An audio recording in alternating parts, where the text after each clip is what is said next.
अस्सलाम वालेकुम जी, this is me Ashfaq Ishaq Satti. और अभी बात मैं करने जा रहा हूँ। बेसिकली एक खबर मेरी नज़र से गुजरी और आई एम श्योर आप सारे फेमिलियर होंगे उस खबर से कि तहरीक इंसाफ के चेयरमैन इमरान खान साहब, जो कि अपने ज़ाहिर है कि यू टर्न्स की वजह से काफ़ी जाने जाते हैं, लेकिन उनके यू टर्न्स को जो उनके हामी हैं, जो कि बड़ी सपोर्ट है, वो ये कहते हैं कि झपटना पलटना, पलट कर झपटना लहू गर्म रखने का है एक बहाना।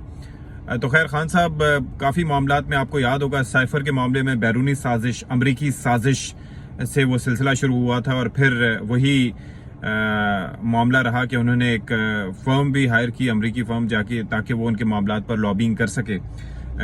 और इसके साथ साथ फिर अमेरिका को उनकी जानिब से ये कहा जाता रहा कि जी हम सारी बातों को भुलाकर आगे बढ़ना चाहते हैं।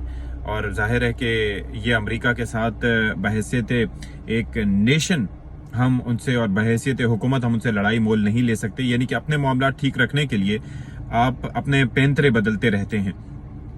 अभी एक मामला जिसका मैं तस्करा करना चाहूँगा, कहा यह जाता है कि आप कभी किसी मौलिज के पास जाते हैं, कभी किसी वकील के पास जाते हैं, या कोई ऐसा शख्स जिससे आप अपने पर्सनल सीक्रेट्स शेयर करते हैं, अपने वाक़यात बताते हैं, क्योंकि डॉक्टर और वकील से आप कुछ नहीं छुपाते, तो आप थोड़ा तहकीक करके जाते हैं कि उस शख्स की हिस्ट्री क्या है।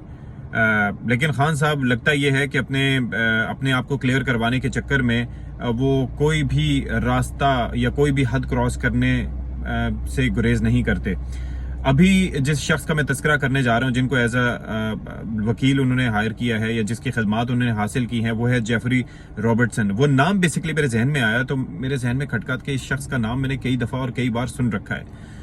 थोड़ा तहकीक की तो पता चला कि ये मौसूफ दर हकीकत हैं कौन और किस वजूहात की बिना पर जाने जाते हैं। जेफरी रॉबर्टसन बेसिकली पाक फौज का दुश्मन नंबर 1 है। और जाहिर है कि आप समझ सकते हैं कि पाक फौज का अगर दुश्मन है तो फिर किन के एजेंडे की तकमील के लिए वो अब मौजूद होगा। तो आपको याद होगा 1971 की जो जंग थी जिसके अंदर हमने अपना वतन खोया था, उसके अंदर उसने उसके बाद अपनी एक रिपोर्ट तहरीर की थी। उस रिपोर्ट के अंदर उसने जिस तरीके से पाक फौज के ऊपर इल्ज़ामात लगाए थे और वॉर क्राइम्स का तस्करा किया था और कहा था कि जी पाकिस्तान ने बड़ा जुल्म किया और पाकिस्तानी फौज ने बड़ा जुल्म किया, और जिस तरह के इल्ज़ामात उस वक्त उसकी जानिब से धरे गए थे, हालांकि मामला उस वक्त उसके बरक्स था। 1971 में मैं मानता हूँ बिलाशुबा इस्टेब्लिशमेंट से गलतियाँ हुई होंगी, बिलाशुबा जंग के दौर में ऐसी चीज़ें होती हैं जिनके ऊपर कोई भी एक अपना सर फख्र से बुलंद नहीं कर सकता, लेकिन सारा इल्ज़ाम एक ही तरफ दे देना दैट वाज नॉट राइट। और इसके साथ साथ मुक्ति बहानी और भारत का जो गठजोड़ था जिसके नतीजे में पाकिस्तान दो लख्त हुआ, उसके असबाब पर भी बात करने की ज़रूरत थी। लेकिन बहरहाल उन मौसूफ ने उस वक्त भी पाक फौज को मुकम्मल तौर पर रगड़ा।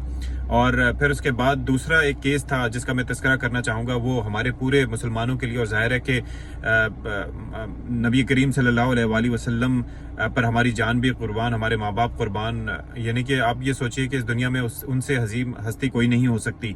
लेकिन सलमान रुश्दी, जो आप ये देखें कि मलून, जिसका तस्करा अक्सर व बेशतर हम सुनते रहते हैं कि किस तरीके से वो मजाक बनाने की कोशिश करता रहा, और बेसिकली होगा यही कि ऐसे शख्स का अल्लाह मजाक बना देता है। लेकिन बहरहाल उसकी जानिब से जो किताब आई थी सैटेनिक वर्सेस, नाउजुबिल्ला, उस किताब के बाद हमने ये देखा कि उसके ऊपर फतवे लगाए गए और ईरान के रहबर आला की जानिब से भी फतवा लगाया गया उसके कत्ल का। और उसके बाद हमने ये देखा कि जब ये यूके में था तो वहाँ पर एक्स्ट्रा उसको सिक्योरिटी दी गई। फिर वहाँ पर जो मुस्लिम बैरिस्टर्स थे उनकी जानिब से उसकी बुक पर पाबंदी लगवाने की कोशिश की गई। लेकिन जाहिर है कि इज़हार राय की नाम पर हर जगह पर मुसलमानों के साथ इस्तेहसाल होता रहा है। और वैसे तो आप होलोकॉस्ट पे बात नहीं कर सकते, आप यहूदियों के खिलाफ कोई बात नहीं कर सकते, आप इसराइल के खिलाफ कोई बात नहीं कर सकते, मैली आंख से उसको नहीं देख सकते, लेकिन मुसलमानों के खिलाफ या उनकी सबसे अजीम हस्ती के खिलाफ जो भी बात आप करना चाहें तो वहाँ पर वो उसको सपोर्ट करते हैं। तो इस पर भी मुसलमानों को एक होने की ज़रूरत है। लेकिन इस वक्त जो मैं बात कर रहा हूँ तो ये साहब वो हैं कि जिन्होंने जेफरी रॉबर्टसन के इस शख्स ने सलमान रुश्दी का भी इन मामलात में दिफा किया वहाँ पर।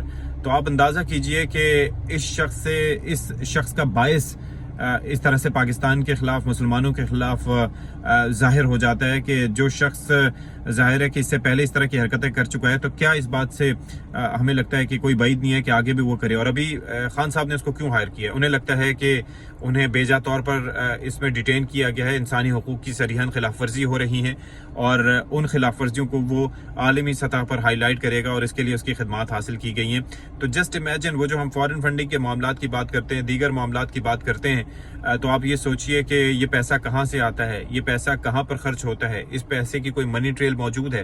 یہ سوال پوچھا جائے تو پھر تحریک انصاف کے جو حامی ہیں ان کو برا لگ جاتا ہے. اور میں یہ نہیں کہتا کہ دوسری سیاسی جماعتیں دودھ کی دھلی ہیں، آبویسلی ہر کسی کے اپنے مسائل موجود ہیں، لیکن یہاں پر پاکستان کے ڈومیسٹک معاملات میں بین الاقوامی قوتوں کو یہ ایسے شخصیات کو انوالو کرنا کسی بھی طرح سے ایک دور اندیشی کا تقاضا نہیں ہے. اس طریقے سے آپ کو لگتا ہے کہ اگر آپ کو عوام میں قبولیت مل جائے گی تو آئی ڈونٹ تھنک سو.